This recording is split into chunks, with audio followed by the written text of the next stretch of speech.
Welcome to Something More Human. I'm Sam. And I'm Elliot. We're a married couple exploring human connection and its impact on ours, our guests, and our listeners' lives. Join us in creating something more human.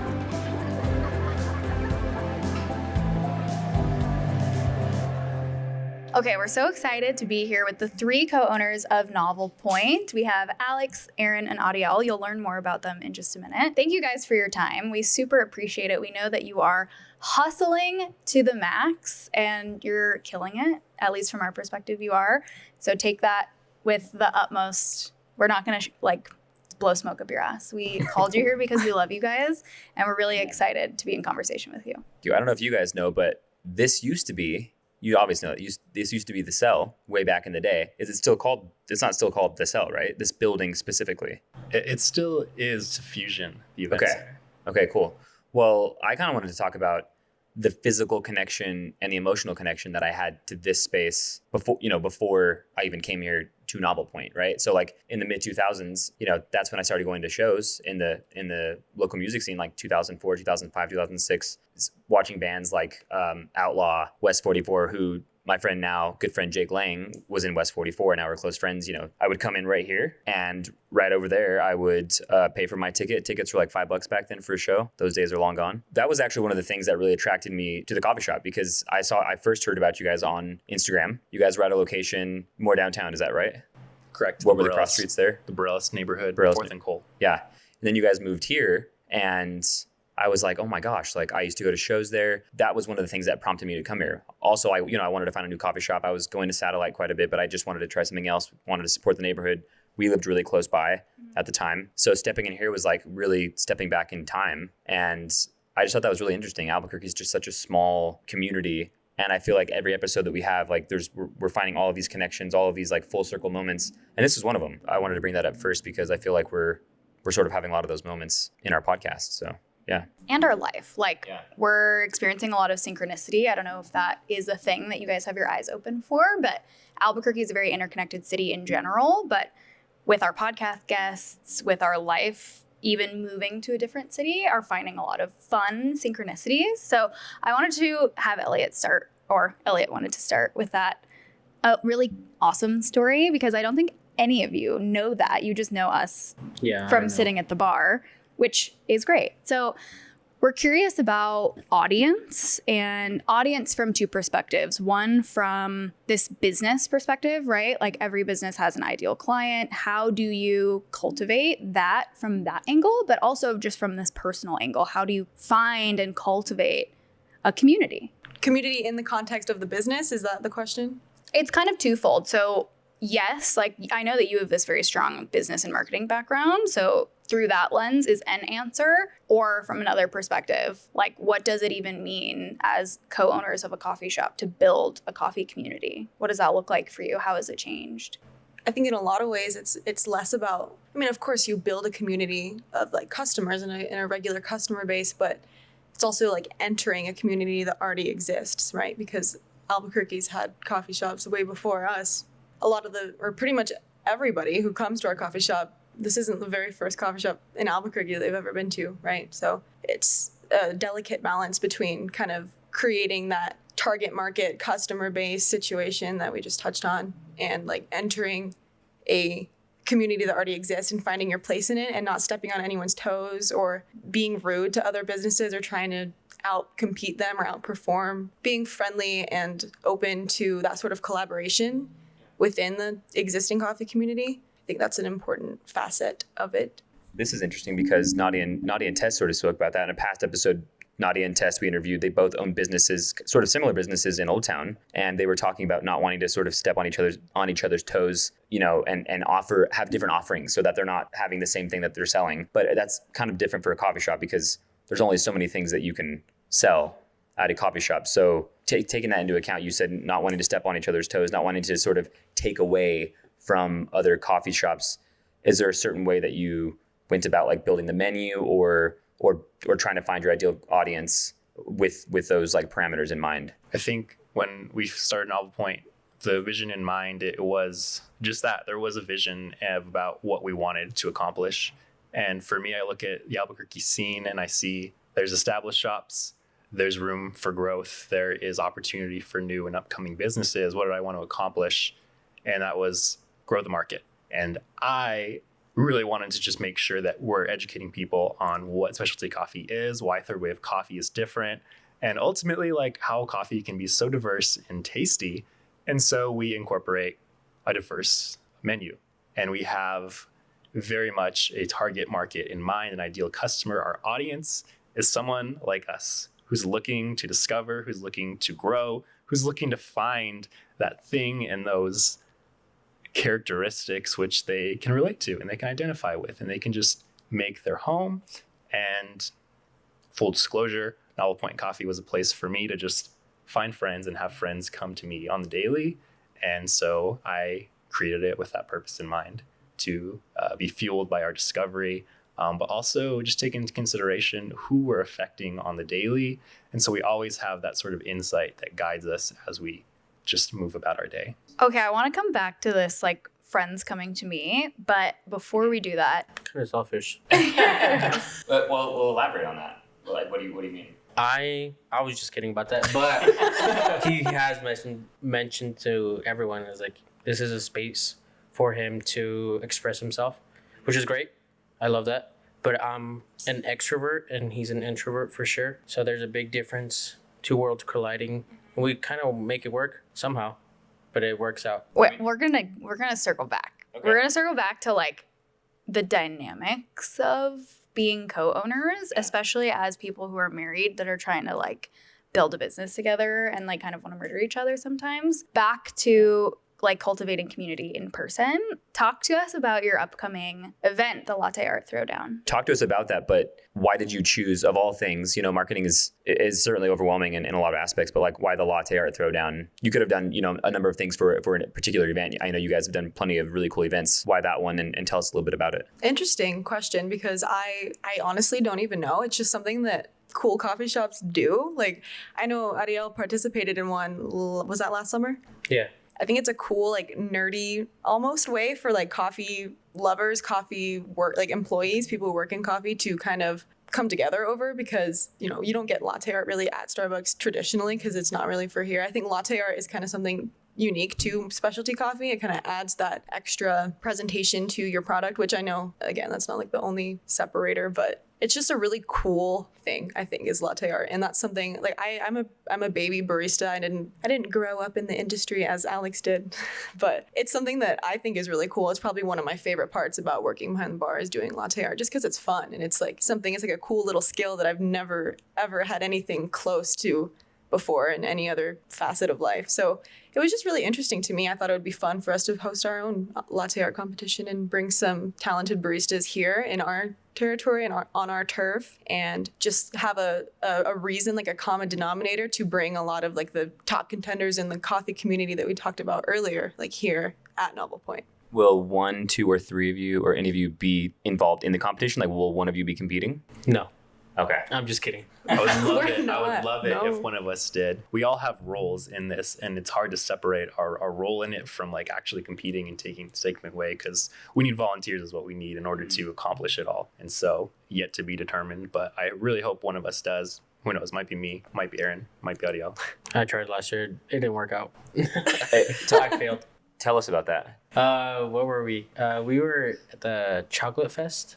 Coffee and Chocolate Festival. Yeah, we were working for VM at the time, and I told Alex, you know what, I should compete just to do it. I had no practice, no anything. At the time, I was working back in warehouse, I think. So I just put my name on the list and did. The first couple rounds were kind of good. I was the first one, so it's kind of difficult for me. I was the one like making the first design and everything. I was like, I'm not gonna do this again. It was really stressful. Some of the things that I'm hearing you guys say about this is like, there's a skill to it, right? And like, it needs practice, and there's a fun way to get practice while also being in community with other people who maybe are better than you. Are there things that you guys are hoping to, besides build your own like professional development skills, right? Bringing other baristas and people who know what they're doing. Is there something that you're hoping to accomplish being in a similar space together? Maybe that's like squash this like cutthroat competition thing that can happen in shops. Yeah, we're not in coffee, so we don't know, but like Is it make friends who also love coffee? Is it a combination of the two? Is it like just these skills, seeing what other people can do and being inspired? Not many shops do this in Albuquerque right now, and we want to put our foot in the ring and ultimately just make a name for ourselves. We want the coffee community to know that we're here for them and we're here to unite us, and we ultimately want to show that by putting on a really cool show and making this throwdown something that is not only something that we do right now, but something that we do yearly and something that we constantly grow and we encourage and we collaborate and ultimately make it a thing that Albuquerque as a community as a whole looks forward to. I wanted to ask, I know this is kind of specific and not off topic, but there isn't there like an ephemerality of latte art? Because like, do you ever think about spending time and you're like, man, I killed this one, and then you put a lid on top? Like, do you ever think about that? And I don't know, maybe just elaborate on that, like the ephemerality of, you make it, it's there for how long? 10, 20, 30 seconds, the person consumes it. So is it really about being in the present moment while you're making this creation? Like, what do you think about that? You can always take a picture. That's true. And you do, obviously. Yeah, for sure. No, but I get what you're saying. It almost seems like futile, because like, why would you spend so much time perfecting some form of art that somebody's just gonna drink? But it's true, because if you put like, especially that I've noticed, if I do really good on a latte, which isn't that frequent because I'm still learning, but if I am really proud of like my design and I like set it down in front of the customer, I'm like, here's your latte or whatever, almost always they're like, wow, that's so pretty. But most of the time, even if I do it bad in my head, in my personal opinion of my own work, they're still like, wow, that's so pretty. So it's like, they don't really care if I think it's really good or not. It's just, I think the fact that customer, based on the design on their drink, knows that barista went above and beyond for them. And they didn't just pour the milk into the cup and slosh it around and say, here's your drink. It was like a moment that the barista had with the drink, and then they made it for that particular customer, regardless of the intention, regardless if I was doing that particular design like for that particular customer, trying to impress them. Like, that probably has never happened, but that's it makes the customer feel special. And I think it's definitely worth practicing for that reason alone. Now the controversial question: who pours the best latte? Who do you think? I just want you to guess. Me. I'm just kidding now. So Ariel's definitely out. He doesn't think that he does. It's between you two. It's definitely Alex. It's Alex, of course. I think if we talk about people who have had time to perfect it, I take the cake for sure. I think if we talk about people who have innate skill toward creating good art, that's Erin, 100%. He's being a humble Erin, king. for sure. I feel like we need to learn how to like pour a beautiful latte. Probably it's going to require quite a bit of practice, I think, clearly. I mean, how many years again have you been pouring? Have I been pouring like legit several years, at least 5, 6? How long have I been taking it seriously? Maybe a couple, but people can learn in months and perfect it and are way better than me, who have started just brand new. It's the amount of milk you go through. That's crazy. Yeah, sure. That's why I got to practice with like 2%, right? And not oat Or milk. soap and water. That works. Actually, I've never done that. There's tricks for sure. There's tricks: cinnamon, cocoa, charcoal. Oh, okay. So going back to this idea of synchronicities and how it's just happening in our lives so much, coffee shops are one of those places that feels really valuable to the two of us with respect to our marriage, but also with respect to how we relate to some of our closest friends and how we've made some of our closest friends. So in a previous episode, we hosted Mel. We met her at a coffee shop. She just moved from Albuquerque to Brooklyn. You guys know Mel.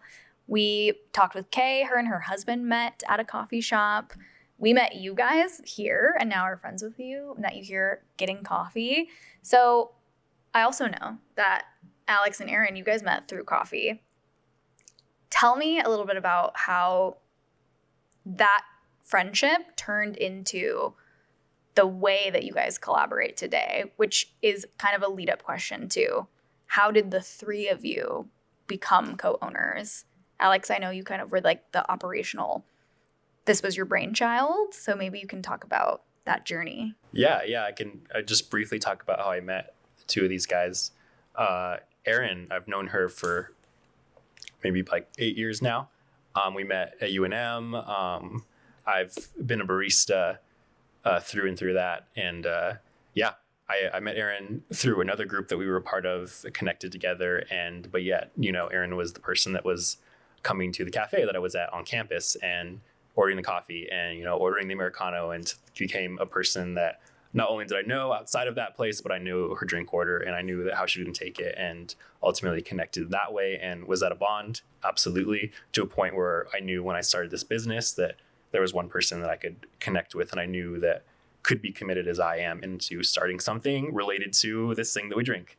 And it turned out really well. And Ariel, I met through coffee as more of a customer base, right? That kind of like opened originally in 2020 by myself.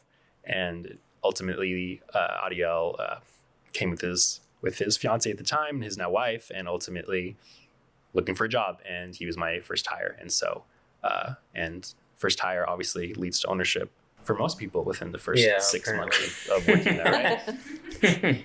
We're actually not the first shop to start up as an employee, end up as an owner. One of our friends, Oceana, in Florida. I'm like, that's what she told me. She said, yeah, I started as an employee and then now I'm an owner. And I was like, that's crazy. You and I are the same. Oh, I thought you guys were kidding around because No. I was just about to say that feels like a Cinderella slipper, right? Like you kind of have to date around. Like sometimes your first employee sucks, or like finding a partner in business goes south. Like that seems like, yeah, I mean, also like lots of marriages end up in divorce, right? Like business is kind of a marriage of sorts. So like, did the puzzle pieces of your heart just come together, Alex? Like, how did you know that you wanted to extend that opportunity to your first hire? Yeah, I think that a lot of it had to do with just recognizing the skills that, Erin at the time that Ariel was hired was not an owner as well. I brought them on at the same time. Just recognizing the skills that I lacked and realizing the skills that these guys had, and realizing that, like if it's a marriage, it's going to be one that we need to work through because we're not identical by any means. We might be opposites, but we, like a puzzle, can fit together really well when it does work, and we can create something really cool, and we can really just collaborate off of one another to a point where the coffee shops becomes greater than myself. And I was so glad that I found these two in order for that to happen. The foresight of knowing, like, because that's happening in our marriage, especially the podcast. Like there are certain things that Sam is good at, and actually I don't know what you're bad at, to be honest, but there are plenty of things that I'm very bad at. I have like, a lot of the big ideas. I can see things from like, really up here, and once it gets closer, I'm just not really, that's just not really my area of expertise. But for you to realize like, hey, there's some skills that I lack. It's like a Venn diagram, right? And I think that's what makes like relationships, business, intimate relationships work, is like we're complete opposites. And I think that that's why it does work. I mean, it's very difficult at times, but I mean, I think we get two completely different perspectives, and it seems like you three are opposites in a lot of ways. And of course I'm sure it has its, its struggles, but I think having three different varying perspectives is like a pretty important thing, especially in business. So yeah, I'm curious about, like, from your perspective, Ariel and Erin, how that kind of unfolding happened when Alex like shared this opportunity with you, right? I have this business. It's a coffee shop. It's already up and running. I want you to join me. I want you to be a co-owner. Like, what is going through your mind? Are you like, this is a terrible idea? Or like, I've never thought about being an entrepreneur. Would this be crazy? I'll just do it. Or were you like, yes, like puzzle pieces of my heart are like sparks are flying? Really quick. also, like, what were you guys, answer that, but maybe before, what were you doing at the time? Like, what were you doing? What were you thinking about doing? Like, what were your pursuits at that moment when you were like, oh, I have this option, or I have Novel Point co-ownership? Yeah, so I was just moving back from Vegas, Nevada. I always had this, this pursuit of business, and I loved coffee. I was like, you know what, let me try this out. Let's see if this works. I never thought I would be owner in like 6 months. I mean, I would assume it'd take some time, but not as fast. And before that, I was working, I worked at an autistic center, and yeah, I've always had that drive to be a business owner, and coffee was kind of like one of my things that I liked a lot. You said you love coffee. Like, what was there a certain moment in your childhood? Like, what sparked that? Growing up, I loved coffee. Just never thought I would end up in this position. How it started was actually in Vegas. I had a couple of friends who worked at coffee shops out there, really well-known coffee shops. And he kind of taught me here and there. And then they just took me to all the other coffee shops. That's what started it all. They taught me here and there. Once I moved back, I saw the opportunity to work at a coffee shop, so I took it. Erin? Okay. Well, Alex approached me with this in, was it February of 2020? It's a long time ago. So like right before COVID changed everything, right? And I was a senior in college. I was about to graduate with my bachelor's in business administration with my concentration in marketing. So similar field of study right there. And it was pretty, not ambiguous, but like more broad at that time. Obviously, it was just an idea that you had, right, Alex? And he wanted my help primarily like branding and marketing and photography, that sort of thing. And this is as a collaborator at the time, right? Like more contractor style? Yes. Okay. And I thought that was cool. Just because, again, Alex and I at that point had known each other for, what, 3 years? 4 years? 3, 4? Yes. One of those two. So we were friends. And like he mentioned earlier, I would get my coffee from him every morning. It was something I could count on. So it just made sense. I thought it was cool. It was a cool opportunity. And I didn't know what I was going to do with my life at that point. And then the pandemic hit, right? And that muddled things even more. And I ended up going to graduate school after that just because I just did. I just went to get my MBA because the world was in shambles and why not? And then throughout that time, that's when Alex was like really buckling down and building Novel Point. And I don't know, I think it made sense to me to continue to devote some sort of effort to it because as we mentioned already, I wasn't a co-owner until, what was that, 2 years later? 2.5 years later, 1.5 years, some amount of time later. And it was all like contract based, like just doing photos and posting on socials and making signs or whatever. I really enjoy that type of work. I love marketing. I love photography. I love business, truly. And it was like a natural segue, right? When it became the time for me to be an owner, it just felt like the next step in the situation. And I do love coffee. I never imagined myself being a barista, but it's fun. It's different. It's unique. I don't know that it's like my perfect fit in the realm of this business, and that's okay. But it's definitely been really cool for me to learn all aspects of the coffee business because it's one thing to own a coffee business, it's one thing to run a coffee business, and they're two different things. And it's just really cool to have all different perspectives on it, thanks to Alex, thanks to his knowledge in the industry and expertise and all of that. Okay, so Ariel, I told you I would put a pin in what you said earlier. So I want to circle back to this idea of things grow and businesses grow over time, right? It grew from 1 person to 3 people. Maybe this isn't as you behind the counter, Erin, like your expertise is really this photo marketing business. Alex, I know that you have this operational mindset. Ariel, I know that you love coffee, right? So like I can see from an outside perspective, the puzzle pieces and Venn diagram of how you all might fit into the business on a larger scale. I'm curious in this phase of the business, like how do you guys not kill each other? Like this is what I mean about earlier. We have this attachment, which is like our intimate, loving relationship, which is totally different than friendships and co-owners, right? Like you guys don't go home and sleep in the same bed or like kiss and hug. You guys are friends and co-owners. So how do you navigate the interpersonal part of that piece, that job? Yeah, we do kill each other. I'm a ghost. I don't know. We tell each other straight up. I mean, that's how I have to learn. Growing up, I've always was told what to do and I hated it now.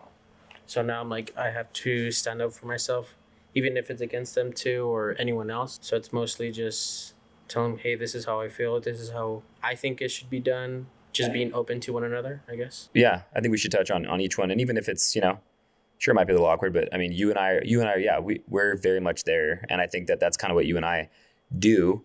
And when we don't, what I mean by do is like, just I'm just going to tell you like how I feel, and it might be awkward and it might suck for a little bit. But when we don't do that when we don't do that, that's when problems arise, right? So like, I just kind of wanted to touch on that is I think that, there are certain ways to tell people straight up how you feel. But I think that, that's kind of important. Like passive aggressive doesn't work. Sam and I were, held a lot of things in and built a lot of resentment and had to go to therapy for quite a while because of that. And it's like, okay, it might suck to tell you how I feel, but like you need to know because, a month can't go by, 2 months can't go by.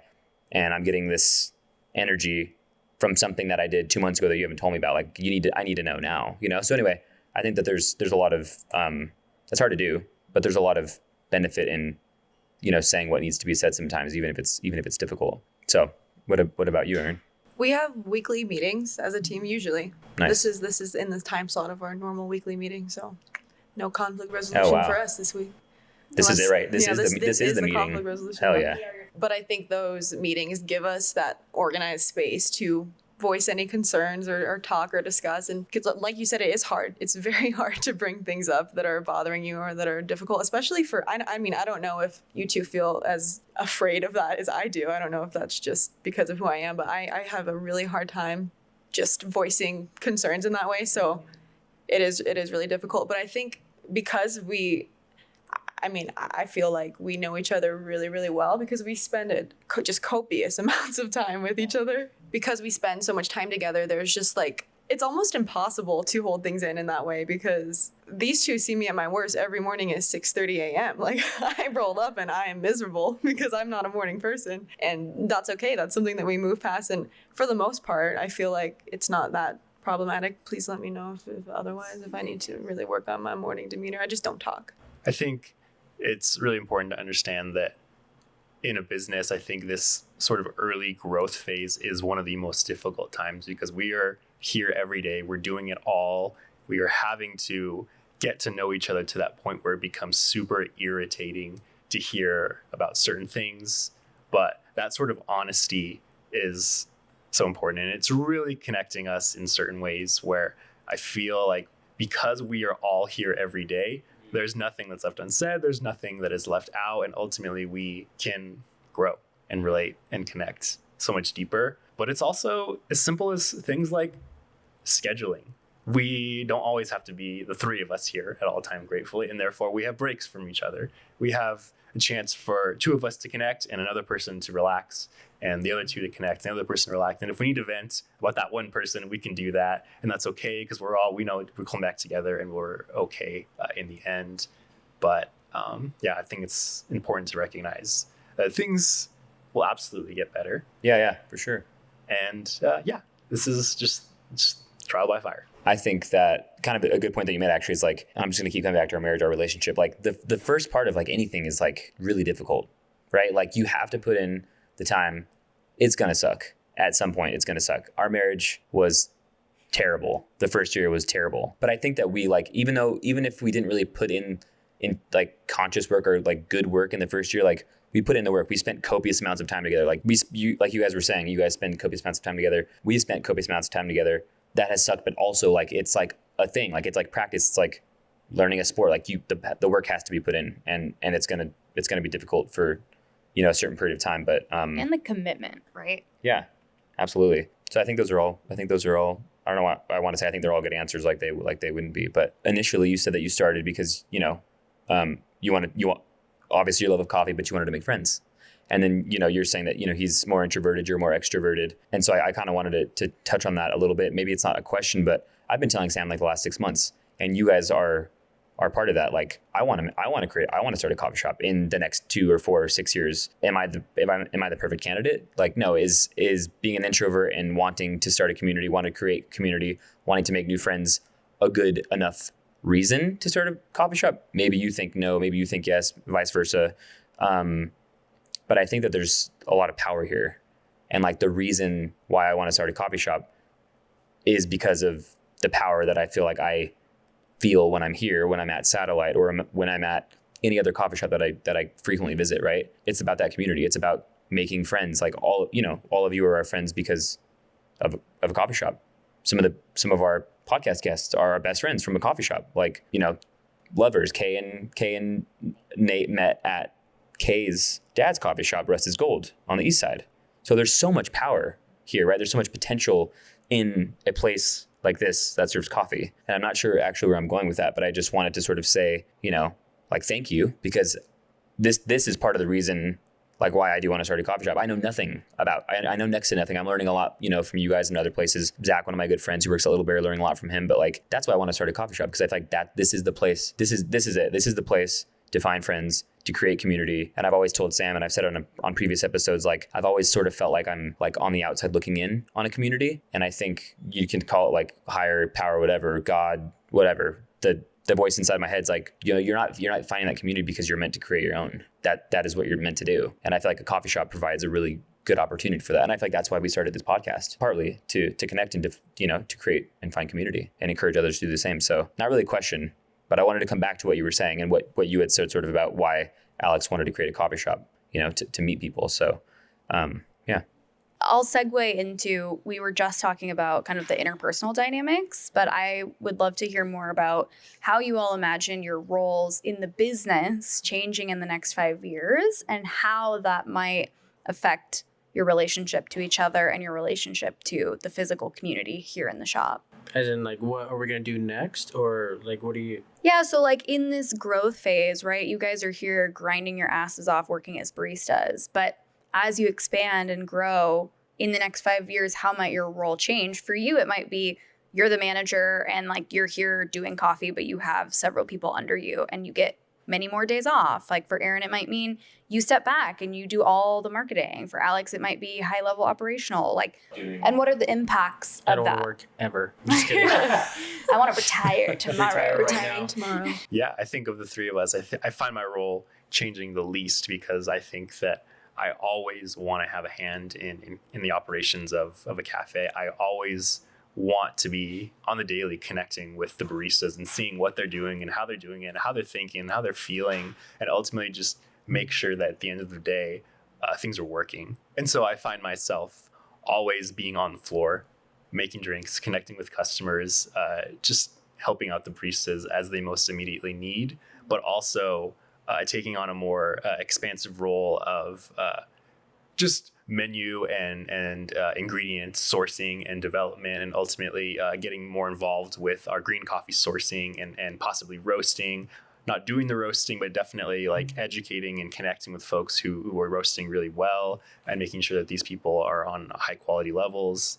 But ultimately just making sure that the cafe is doing what it needs to do and connecting with people really well. But in the end of the day, educating everyone.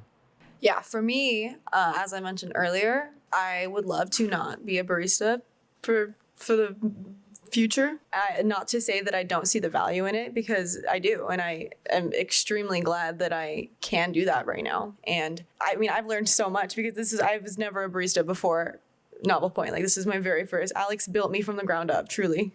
And it's really cool. It's fun. And I've learned, like I said, I've learned so much about it. But I much more enjoy things a little more bigger picture. Like, marketing is definitely a full-time job, and it's really difficult to do both. I think I was just saying that I would love to be able to focus completely on that bigger picture marketing stuff and planning events and building out really cool graphics for that, and just completely being on top of our Instagram social media game and creating something a lot more tangible that's not necessarily coffee. Like, I've talked about doing some sort of like publication, like a magazine of sorts, or like last year we talked about doing like a coffee passport situation. That's really cool. I think that's an awesome idea. What about you, Ariel? Sure.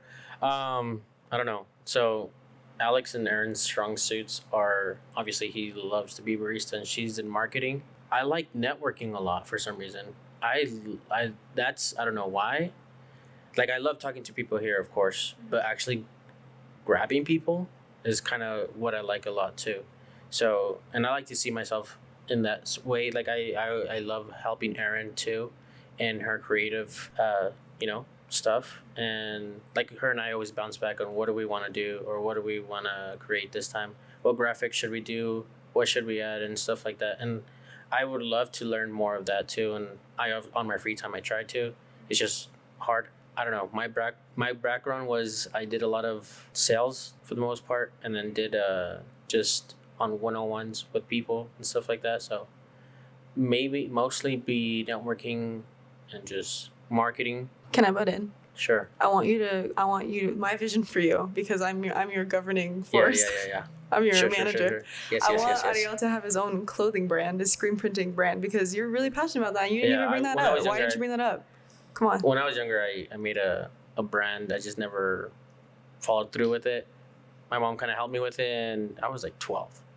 Anyways, I had a couple sales with a couple of my buddies, and they still have it to this day. So shout out to them. Other than that, yeah, I do want to have my own clothing brand. Screen printing, especially my wife and I, she went to school for a graphic design and screen printing as a minor, I think, or an elective. So she knows everything about it, and I'm just there with her. So, and I keep telling her, let's make a business. Let's do it under the Noble Point umbrella type style. So, okay, so I'm hearing Alex, you say you imagine that it's more like operational development, things like sourcing, menu, that kind of ideation of the business, plus really deep in person. Erin, I'm hearing you say like out of the in-person barista, but deep in this community building that comes alongside marketing and events. Ariel, I'm hearing you say a little bit of behind the counter, but stepping into this more sales role, developing relationships in that way. And I'm hearing merch. I'm hearing a merch line that's like very expansive, maybe its own business. yeah. Putting yourself in that 5 year from now brain space where you're doing that exact thing, how do you guys imagine the community will change, or like your relationship to that cultivation changing? What does that look like? Or how does it feel? Or what is your dream state of what that 5 years from now transformed community looks like? Well, my vision for Novel Point is huge. I think we could have this huge umbrella that covers way more than just coffee. And like you said, Elliot, coffee is amazing. It's this gateway to so many incredible things and connections and inspiration and just conversation, and so many magical things happen within coffee shops. And I think that's such an exciting opportunity for us to turn Novel Point into way more than just a coffee shop. It can have all of these different facets where we can all combine our strengths and passion, where there can be a whole clothing brand that we have that Ariel runs, and it can be this whole like merch situation. You're also really passionate about like vintage clothing and like vintage reselling, and that's something that I think there's a huge overlap between people who love to thrift and like create vintage clothing setups and all that thing, and people who love coffee. It's like a very hipster situation, and that could be really cool. And like I'm really passionate about photography, and I can envision having a studio here, or it could be like client based, also commercial based, also like anything like that. We can do all sorts of creative and artistic things under this umbrella of coffee, which is its own art. And that's just my vision, is that it's going to be this huge community that spans way more than just coffee and touches almost like all forms of art that we care about, at least as the current team. Who knows what it will look like in the future. Can I butt in real quick? Absolutely. Yeah. Well, to add to her, it's the way I see it, it's like a co-working space. So there's like space for people to actually work, but there's also a studio, like she was saying, studio, merch. It's just a big corporation or just a big space, and it all started with the coffee. Novel Point's a mindset, not just a coffee shop. State of mind. I like that a lot, and I think there's a lot of power in like, okay, well, you know, Novel Point's a coffee shop, so like we're trying to attract people that drink coffee, but if we could like cross brand and network in these other ways, like we can still bring people to Novel Point via way of merch and, you know, a space, or these are the things you guys are talking about, a studio, you know, and this reminds me of Collector in Prague. Okay. There's this massive coffee shop, one of the coolest coffee shops I've ever been to. I'm telling you, like, the ceilings are almost twice as high, floor to ceiling windows, like, you know, 30 or 40 feet high. And it was probably 100 feet long. It was a coffee shop, but there were all these other things inside too. A place for people to, you know, to buy merch, a place for people to work. There wasn't a studio, but it was in a gallery, right? Associated with the National Gallery of Prague. Right. And that's kind of reminding me of that quite a bit. So it sounds like you guys, you know, have some pretty big plans, but also when I'm hearing this, it's like, we think about the podcast. It's like, oh, the podcast, you know, you just need to hit record. And it's like, clearly, I mean, obviously most people know there's way more to it than that. We're hearing all of these things that you guys want to do. 3 people, it takes a village, right? Like it takes a village. Like how do we have 4 arms? How do we have 2 brains? Like, you know what I'm saying? Like Sam and I were using Kane to edit, but there's so many other things that we want to do. And it's like, well, you and I can only do so many things. All these things you guys are saying, it's massive, and it's cool. It's really cool, but it really does take a village, So yeah, definitely. Yeah. What do you think, Alex? Yeah, I think all of this is exactly what it needs to be. We have the right people to accomplish this. It's just a matter of the reality of making sure the day-to-day is sustainable and making sure that we have the income to provide for the three of us, for our future employees, and ultimately just making sure that we can take the time to dream and imagine, because I never stopped dreaming. I never stopped imagining. I think that Ariel and Erin tend to share less their dreams and imaginations with me, whereas mine maybe are more focused on what Novel Point currently is, and so it's easier for me to share. But I think they need to continue to share these things, and then we need to make the space for them to happen a little bit more. Well, one of my favorite things to do on these podcast episodes is pull out these like very tangible skills and advice for listeners. Some that are popping out to me are honest communication, even when it's awkward, having an organized and intentional space held, both for this like awkward communication, but Alex, like you're saying, for this kind of creative dream space. I'm curious about what are some tools that you guys use now to, in this toughest phase of business where you're grinding so hard, to keep this communication and this inspiration about what the future holds. Like how do you do that? How do you navigate it? And it's okay if the answer is like, we're just sleeping and coming here and like, that's it. Definitely is a lot of that. Like it's extremely difficult, but like to be 100% honest, like having these conversations with people like you are things that keep me motivated, because you guys remind me what I'm capable of or what is possible. Or I think Sam, what you told me last time, like when we hung out last week, you were like, just like keep going, like hang in there. Like we have so much faith in you, like so much belief in like you and your dreams and your vision. You didn't say it exactly like that, but that's like how I interpreted it. And like that single comment, I was like, you know what, maybe you're right. Like I'm not going to die right here, right now. Like I'm going to be okay. Like I'm so exhausted and so tired. And sometimes it feels absolutely impossible, but it's like things like this that remind me that there's so much more coming, and all of this work is for good reason, and it is possible to achieve that payoff. So I have no filter. Let it out. I think that's one benefit. It is a benefit, but it's also a curse. I identify with that. Yeah, so I think that's helpful in some occasions for sure. And also just be honest with yourself and don't be too tough on yourself, because then you get stuck in this mindset where just in your own little world that you're not doing enough or you're not working hard enough, when you're actually so exhausted you just go straight to sleep when you get home. So it's just, don't be so hard on yourself. Okay, so I've shared this, we'll call it a blessing, which is like unfiltered honesty, or if I have a thought, I'll share it with you. So right before we came here, Elliot said to me, which is actually something you've said many times over the years, which is, Sam, you're really intimidating, I think, and that's why people don't like you, or they don't like you because you just like say whatever it is that's on your mind. For example, last night, my cousin got married. Love you guys so much. One of their friends basically told me, I think you'd be a lot cuter without this piercing. A male. And I basically laughed in his face. As you should.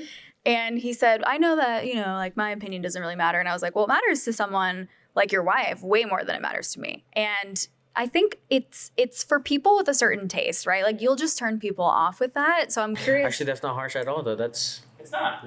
I know. Did he get hurt? But I think that's kind of where and I'm not trying to like, get bigger picture, like where we are in society, but like it's so easy to be like passive aggressive. It's so easy just to sort of like, most people would not have said anything to that. It would have been so awkward. They would have kept it in. But Sam was like, your opinion doesn't mean anything to me, Yeah. And I think that like people, we need that. Like just say how you feel.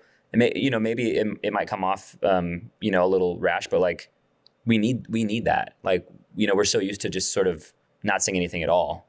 So I like that about you. And you said that I said that maybe that's why people don't like you. Not like all people, obviously. Like some people don't like you. I could tell that he was sort of, the vibe changed a little bit, the energy changed, and I think that he probably honestly respected you for saying what you said. But some people were like, whoa, that was way too honest, but that's a good thing, Well, so my question for you, Ariel, is the way that I interpret this comment from Elliot is like, that is just who I am and I embrace it and I am not for everybody. And that weeds out the people that are not for me. For sure. I'm curious if you share that sentiment or if you're like, because I have such a public facing job that you do feel like you need to exercise the muscle of a filter. No.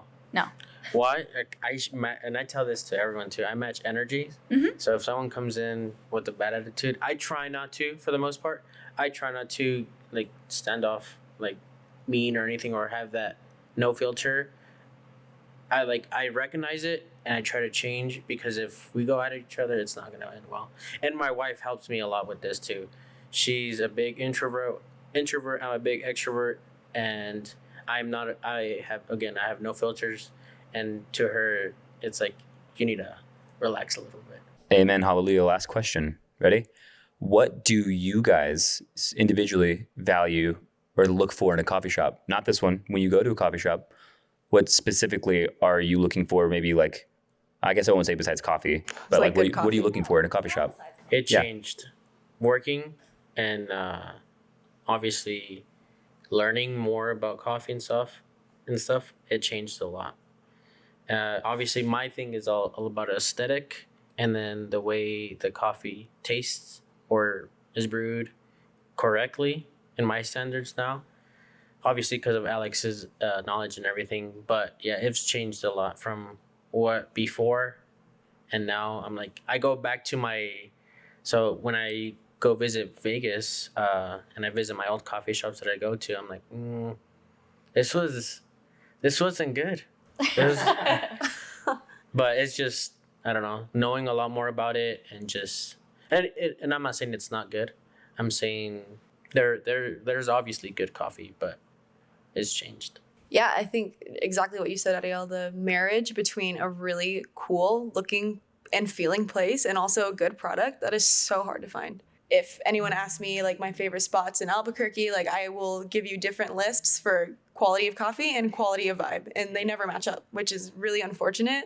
And I think that's our goal as a coffee shop, is to create a space where both of those things are top tier, because a coffee shop is, at least for me, I don't know if a lot of people agree with me, but it's 50% or more vibe, because so many people don't care as much as we do about the coffee. They're not like, ooh, this coffee is tasting a little underdeveloped today. Like, and of course that's something that we notice, or other coffee enthusiasts notice.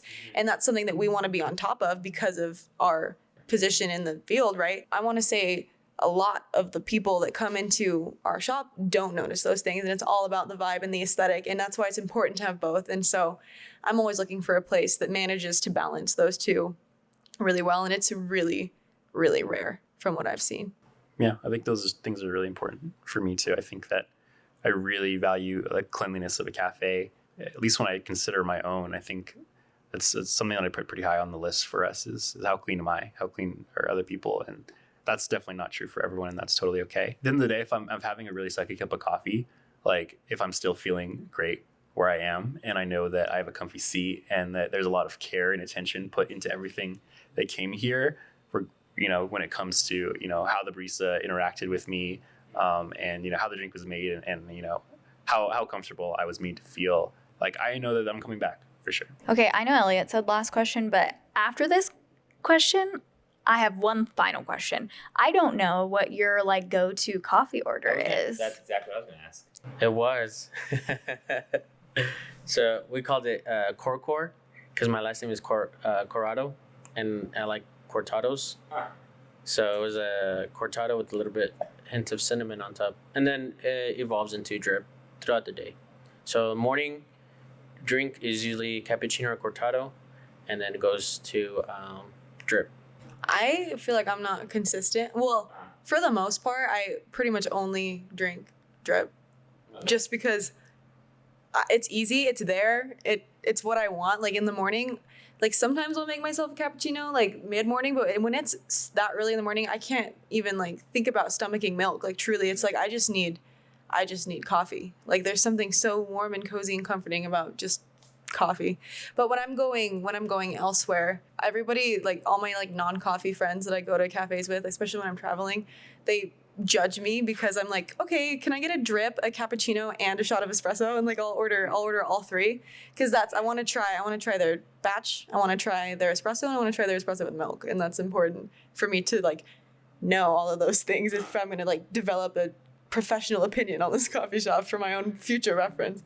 So that's usually what I do. If I'm feeling extra saucy, I'll get a latte with a little bit of vanilla or whatever syrup they have special. What's saucy about a latte? What's saucy about ordering a latte? I don't know. It's just, bigger, more milk, same espresso, but I think it's the syrup.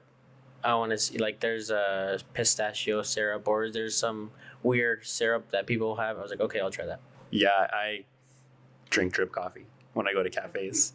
I think that it's never the best anywhere, and even here, right?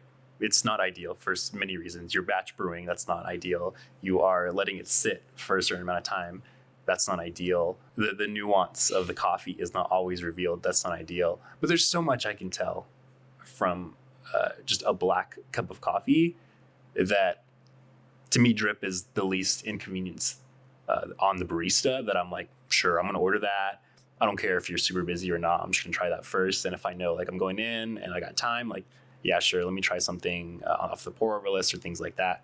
But to be the snobby coffee guy, I love black coffee, and I want to drink it. I also love black coffee, as you guys know. So what happens, because you're saying already that batch brew is not ideal and that it's likely to get burnt, right? Because it does sit there.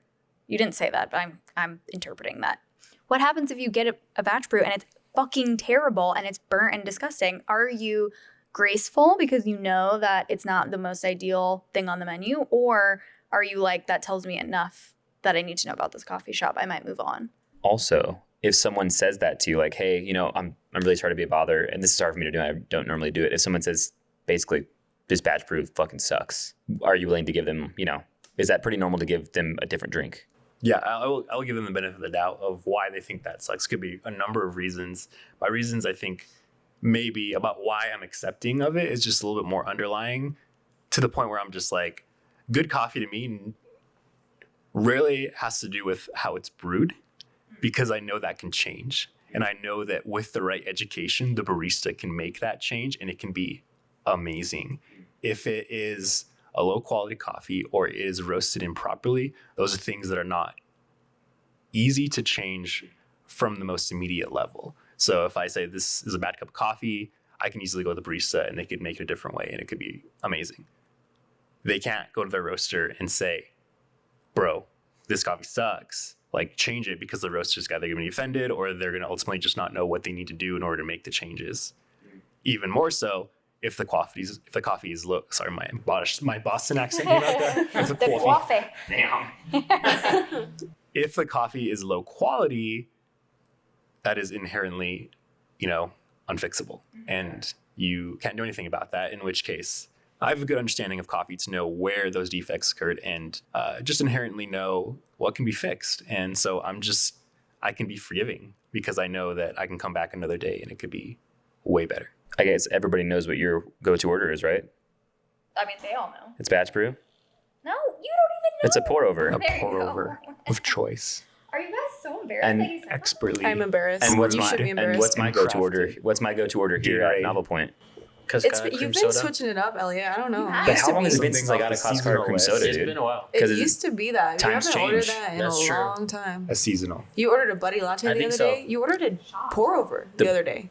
Hell, I'm all over the place. I was Nice. like, Elliot, Dude, who are you? That was offensive. That is who I am. I'm literally was all over shocked. the place all the time. It's I true. said, is Sam living inside of you right now? I went from the Cascara to the Buddy to a pour over to a pumpkin pie latte. Yeah. That's who I am. I want to try all You're of it. diverse. I want to love try that. all I of it, love man. that. I love someone who Also, takes you risks. weren't here when I had it. It was great. I had the pumpkin pie latte. pumpkin spice. Oh, It was sweet. iced. I had it iced. I'm glad you like it. It was tight. I still don't like it. Thank you guys so much for your time. We love this shop. We love you guys. And obviously we love coffee. So we're really excited to have you guys as our first coffee shop owners, guests, podcast speakers. I can't wait for people to discover Novel Point who haven't been here or to come back if they have. Goodbye. Sam and I want to thank you so much for listening to Something More Human. If you're enjoying the podcast and want to support us, there are plenty of no-cost, minimal effort ways you can do so. For starters, you can subscribe to the show on your favorite listening platform. You can leave us a 5-star review, drop us a comment with a topic you'd like to hear us discuss in an upcoming episode, and you can also keep up with us on Instagram and TikTok. Give us a follow there at Something More Human. Thanks so much. Thank you.